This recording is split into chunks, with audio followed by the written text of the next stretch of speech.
On October 31st, 1974, Timothy O'Bryan and his sister Elizabeth anxiously waited for their father to get home so they could go trick-or-treating.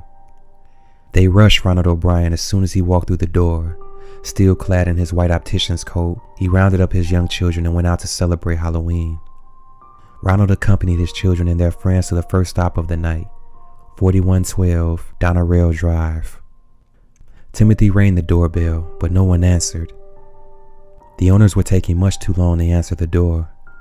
The children impatiently ran to the next house, leaving their father in the dust. When Ronald finally caught up with his kids, he was sporting 5 giant pixie sticks, but the Kool-Aid didn't make it very far.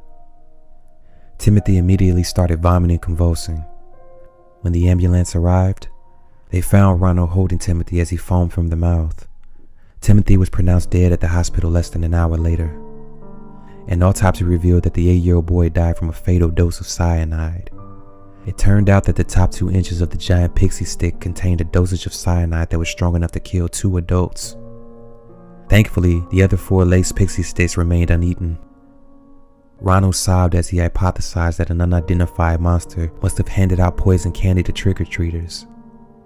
He told police officers that he vaguely remembered getting the candy from 4112 Rail Drive, but he didn't get a good look at the owner.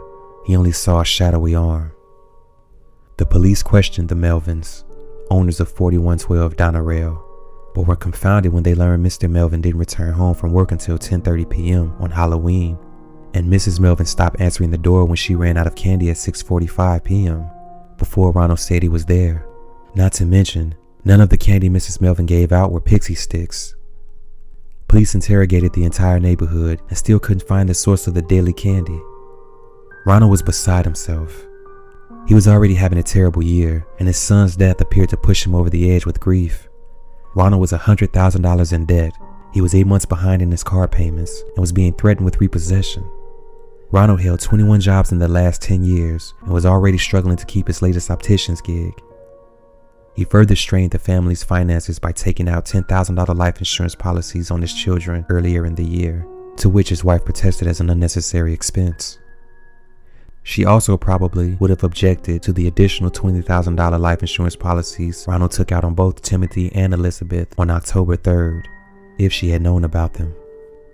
Mrs. O'Bryan would have also been horrified to find out that mere hours after Timothy's murder, her husband called to collect on the policies.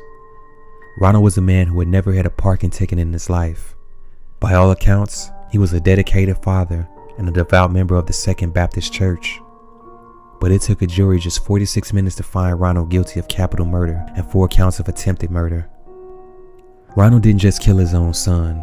He attempted to murder his daughter and 3 other children. He also killed Halloween for generations of children yet to be born. Ronald Clark O'Bryan, also known as the Candyman by his fellow death row inmates, was despised by all the other prisoners for his gruesome actions.